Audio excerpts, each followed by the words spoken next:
I'm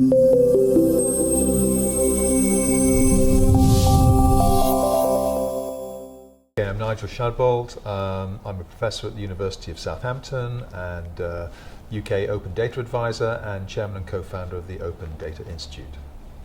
And I'm Jim Hendler. I'm the head of the computer science department up at Rensselaer Polytechnic Institute in Troy, New York, and I work with DataGov and the state of New York and others in open data sharing projects.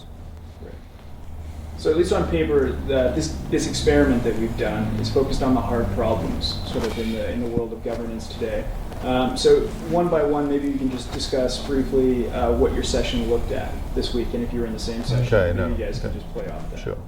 So the session yesterday that I was involved with was all about releasing open data from governments and essentially accelerating that process and generate, what opportunities for growth arose from that. So that was all around the key notion that how do you get states, cities, governments to be incentivized to release data?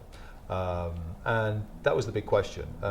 And we framed this in some of our discussions around a particular use case, which was Kansas, state of Kansas, where I know there's particular efforts going on. We had the Secretary of State from Kansas there briefing us, so how could we do basic data releases there? And that was interesting because it related back to my own interest, which is that it's great. There's been a lot of supply side open data discussions here. In the UK, what we're really thinking about now is how you stimulate the demand side. So how do you build businesses and an ecosystem which consumes this stuff? Because the best way to maintain a great supply of open data is to have a strong demand side. And I was in a session that started essentially around expert finding, but pretty rapidly got into what is the role of expertise at what kind of level throughout the ecosystem that Nigel was just talking about. So Rwanda is setting up an open government site, and they want to know how do they create engagement, how do they find the people who can help them build the system, how can they create a civic engagement that will keep it maintained. So very similar themes, one at the national level and state level.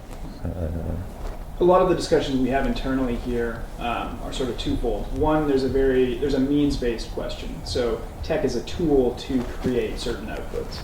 But there's also a question too of culture, and I think that's something you got into probably in your session and maybe even in yours. It's the willingness for institutions, governments or otherwise, to be willing to actually send out those messages to a public, to in some ways admit that they don't have the right answer or they may not have the greatest answer and sort of source that information back. Do you think that is sort of one of the penultimate questions we stand at today? Is this a product of... Yeah, I think it is. And I think we both agree, we've had a fair amount of experience of this ourselves, that in our efforts, that the two faces, the technology and the cultural, the socio-technical pieces together are essential jewels. You've got to have them both,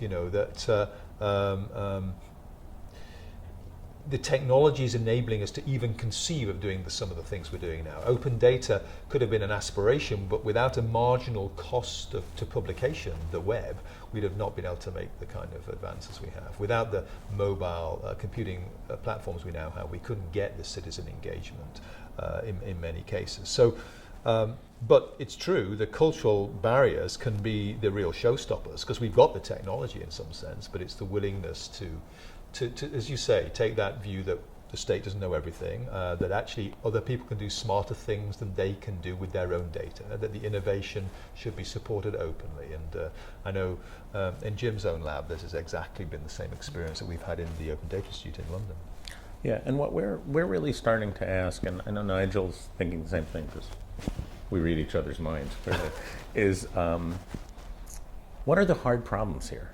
Right, so part of the problem is a lot of these resistances and things, cultural resistance things like that, are really only gonna fall when we start figuring out, not kind of what's the low-hanging fruit, how do we show this guy what that guy did and get something happening. It's when we really figure out what does this stuff do, why do we do it, how do we make this come together. So that's going to require a lot of these different fields we're playing with to come in. But more importantly, and a term we both use is we really need this thing to become a social machine, where that's a term Berners-Lee mentioned in his book, Weaving the Web. It's kind of the idea that the computer wants to support humans doing the creative and interesting and human task. And clearly this whole governance space is one. So how do we build something not so that humans just do what they do, but humans really get involved in this? How do we pull people, how do we really solve problems out of this wisdom of the crowd stuff rather than just get 2,000 tweets and say, okay, that was nice, right? So right now government sees it as,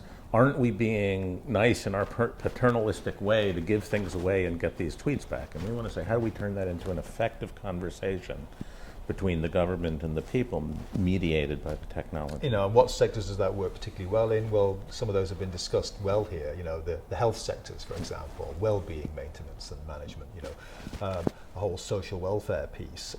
These are where you absolutely do need to engage directly, where the actual technology is supportive, and there is a real appetite to look at being very disruptive about how information is passed through public systems of delivery and private, and how those two mix together. So identifying these hard problems, identifying the kinds of social machine you have to build to support these activities, being crucial. Other thing that's come across very strongly has been to what extent this field is a science. You know, is it something with testable hypotheses? What would they look like? What does the evidence look like that you need to test or determine the success or failure of a particular set of proposals or policies? How do you even notice the difference you're making? What do you have to observe? How do you instrument the process? All of this really came through very strongly in this morning's session. And it's a really interesting question. You know, some would deny that it's appropriate to frame it as a field. It's a meta level aggregation of topics, you know, that are very different methods. But it's interesting to ask, you know, what are the core questions, and how can they be resolved, and can we use experimental method here to answer policy questions? So I have a question that's certainly not on the list, but I'd be interested to hear it, because we talk about these sectors perhaps that are more apt to take on sort of this challenge of big data, and the idea that we can now go back to the public and get their opinions. Healthcare is one where everyone is sort of invested because it's their own body. It's a direct outcome. I think what I would put on the table, and feel free to disagree, is that people don't have that same connection to government. This idea that government, which may not have lived up to the promises once made, or continues to let them down where they need it most, perhaps they just don't have a great trust in it to begin with. Is there an apathy problem we're also discussing here in the world? No. So I actually think I think the real key, and I know it's something else we've discussed often, Nigel, is how do we turn this stuff into government services, right? So I think in health there is the my own body thing, but it's also because it's kind of easy to see what kind of cost savings would be measurable, what kind of motivators there, what's my incentive, and some of the other factors. But again, what government's job is, I mean, we have departments of labor who are supposed to help the unemployed find jobs. We have departments of transport. We have departments of education. Education should be an obvious one to be doing a lot of this stuff, and yet getting that community engaged has been really, really hard because they think very narrowly around the mission. Once you start getting the borders out a little bit and saying, how are we going to educate this group who's not currently engaged? How are we going to bring the technology to a different sector? Suddenly you get a conversation that sounds very similar. So I think a lot of it is sort of how do we get people to look beyond their traditional boundaries and start saying, how do these enablers take them out to different fields? So I don't think it's so much the apathy problem per se as that people feel they can't help change them. So I'm apathetic when I'm mad at the government when they do something I don't like, but if I feel like I was involved and I could have changed things and things like that, you know, sort of in the US, every 4 years around election, some percentage of people get really excited, and you know, you get a little less at the national, at the state level, and a little less at the municipal level, but there's still this willingness to engage when you feel like you can make a difference. And I think the more this stuff gets that civil engagement going, that's what'll get your generation back into this stuff, right? My daughter, who's 25, keeps saying, you know, my friends just don't believe they can make a difference. Right? The minute it starts feeling like you're making a difference, I think that's going to change the picture. And I think that's what a lot of this engagement stuff that I think is at the core of what we can do once we have the transparency, once we have the data, and once we have the policy guys listening. I think there's two other elements that are important. I agree with what Jim says there, but I think it's also the case that the the technology and the policy is also paying attention to hyperlocal. So the stuff that you can make a difference of is very often very, very proximal to you, very close into you. And that's something where all sorts of routine, mundane interactions with your services, with local authorities, with a whole bunch of issues that government actually, or your city or your state worry about, that's where they intersect you. And I think much more focus on really mundane service delivery, disintermediating a lot of the bureaucratic nonsense we have in the way of this. You see it time after time, could be really liberating. In the UK, we have got the Government Digital Service, which is all about trying to reduce the transaction cost ruthlessly by building citizen-facing apps. What does the user want and need to do? And what does the user want and need to do? So the other side of that then is being serious about consumer and citizen empowerment. And again, in the US, you have smart disclosure, the My Data program in the UK, which is about putting the power back into the citizens' hands, or the consumer's hands. Now the asymmetry that we've typically had has been the disempowering thing. It's kind of a scary place for policy and government to go, where that is getting rebalanced, but it's going to happen. Yeah, and the last thing I would throw into that same thinking is I think we haven't yet seen in the States where the really big thing is going to happen. And you're living in New York, and you're organized here in New York, which is really very different than a lot of the rest of the country because it's such a big city. It works at the scale governmentally that states and in fact countries do elsewhere in the world. So in the UK, one of the things they've thought really hard about is getting this stuff down to the localities. And there, the government is monolithic enough that you can do that. But in the US, when cities, so right now cities like New York or Chicago or San Francisco are getting, when cities like Troy, New York, when with tens of thousands, when cities which have 2,000 and even hundreds of people start getting into this, which means the technology has become even cheaper, the methodologies are becoming clearer, things like that, then all of a sudden you've got something that's really an important unstoppable wave, and again, talks to where you live. So it's now not about national transport policy, it's about, the buses in my town. Well, when you're in an even smaller town, what are those things? Maybe it's the sidewalks, maybe it's that you're mad at the neighbor's dog. I don't know what they are, but that stuff can then start feeding up and down. And I mean, there's a much, much bigger data picture that we haven't even begun to think about yet. And it goes from the millions of data sets already being shared by federal governments and some of the bigger cities to hundreds of millions when you get really every city that wants to be a modern city in the world engaged. And it's really exciting time, but we really need to think about how to, so scaling down, not scaling up in a certain sense, is really a big issue for this community. So I know you guys both came from different sessions, but are there insights or comments or ideas that came out of those sessions that really stuck with you as being, inventive, or at least perhaps they addressed something in a very simple way, but in an effective measure at this stage? Is there anything? Well, I mean, I think a lot of there was a very broad coverage. I mean, what was great was just the breadth and quality of people here. I mean, it was just stunning. And you had the network effect made manifest. So despite the best efforts to engineer structure, there was all sorts of emergent stuff happening along the way as well. And those, and what came across was that, we're kind of familiar with a lot of the challenges and issues, but it's always very salutary, very important to see simple stuff made to work. So scaling up, scaling down, self-similar problems, not trying to over-engineer solutions. I mean, this is, in some respects, this is both an academic discipline, but it has to be very pragmatic, very practical about making tangible and real and material differences, and not just getting lost in policy wonkery along the way.